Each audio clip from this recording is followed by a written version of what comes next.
In the 1970s, my parents, Mary and Patrick Mulrooney from Limerick, brought my two brothers and I to live in Ogoki, an isolated Indian reservation in North Ontario.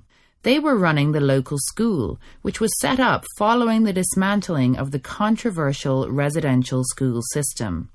As a 6-year-old going to live there, I was expecting powwows, teepees, drumming, all that stuff we'd seen in the movies.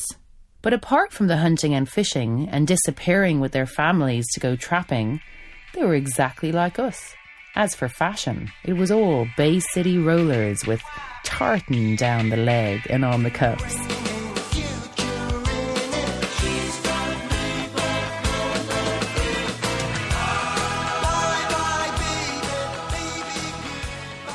There was no apparent expression of native cultural traditions at all. Now, it was dawning on me that this was the result of 3 generations' implementation of the government's shocking "kill the Indian, save the man" philosophy, as it was known. Former chief of 20 years, Eli Moonias, explains. Well, in this area here, I think that the destruction of the culture began way earlier. Like in the 1850s, like 100 years earlier, before I went to school.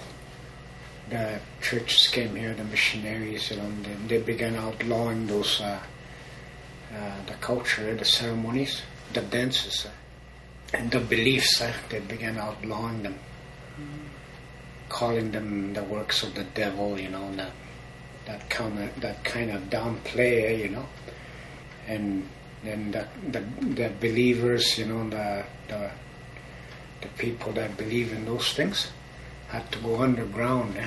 Even the police became involved. Like if you were caught doing that, then the police come and take your stuff, your bundles, your cultural items, your pipes, your sacred pipes, and your medicines, whatever you have. They come and take them, so you can practice the ritual you're talking about, the ritual dance. It's the same thing.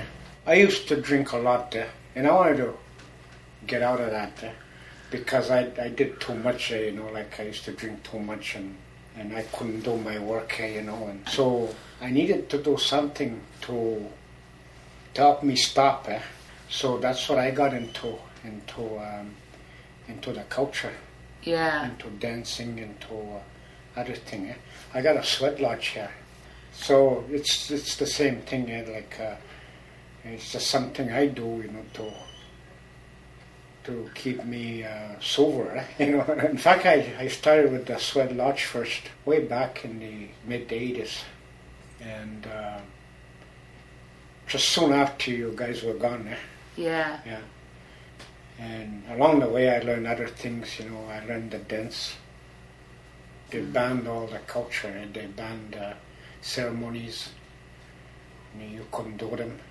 Even here, the priest used to live across the river. You see it in the picture, his house, the old pictures. And he wouldn't let you do any ceremonies. But it's amazing. You couldn't dance, you couldn't drum, you couldn't sing.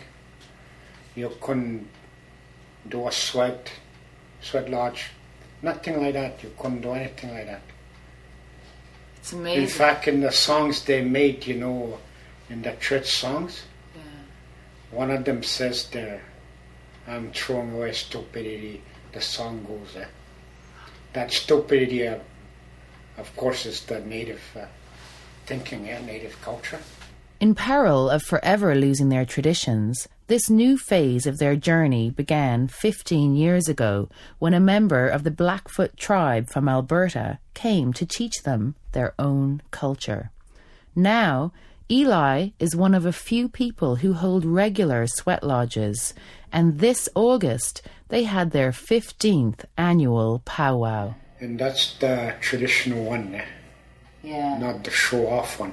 By the way, we have across the river. Yeah. We have a lodge over there. If you walk up the river here, Yeah. if you look across, you could see it. It's called Wabinoan. What does that mean? It's a ceremony. It's a Thanksgiving ceremony. What we do is we make a big pot, a medicine pot, and everybody puts their medicine in there. It's water, we boil it. And then we do some cooking there, native foods, sturgeon, moose meat, whatever. And then we do the ceremony in there inside there. And we do talking, and then we smoke the pipe. And then we do some drumming, do some singing. And then we do some naming ceremonies for the babies or anybody that wants a native name. We give names in there. What that is just, it's one of those teachings. It's in that rock paintings, by the way. It's in there, that lodge teaching. And you have to give thanks to everything you take. The trees you cut, the fish you take, the moose you kill, the water you drink, You have to thank the sun, the sunlight, the moon, The moon's also a helper on the earth for life to go on. We call her the grandmother, the moon. And it helps Mother Earth keep life going. So we give all that thanks in that lodge. And then we put some medicine in the water. The water needs help too, to renew its strength. So we put some medicine in there too.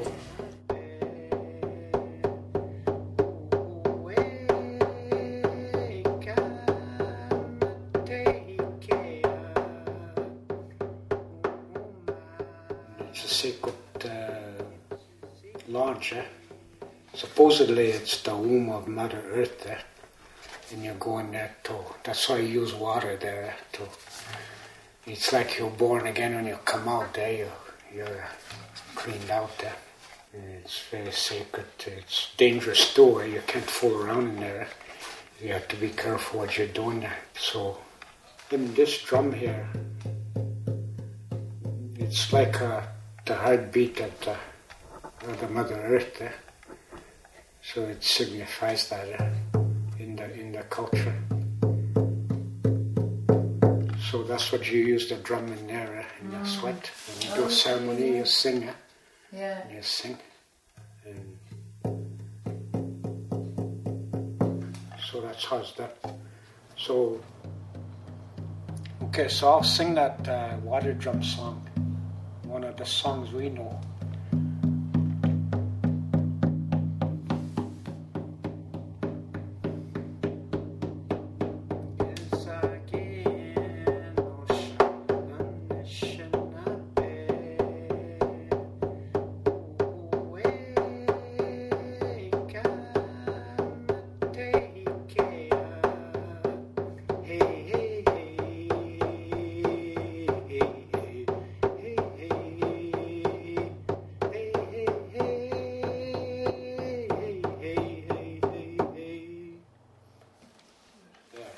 Wow.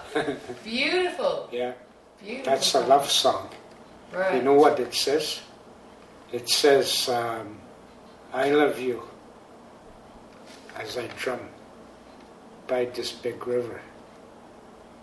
I love you like the water that flows. I never ask you anything. I just come to you. Water is like that, Water doesn't ask questions of who you are. It just comes to you to give you life. It doesn't discriminate. It comes to you, it comes to a snake, it comes to the toad, it comes to everybody. So beautiful song. Yeah. Beautiful. Wow. Yeah, that's one of the teachings of that water drum. And that's a traditional song. Yeah. You won't hear this song in the show-off powwow.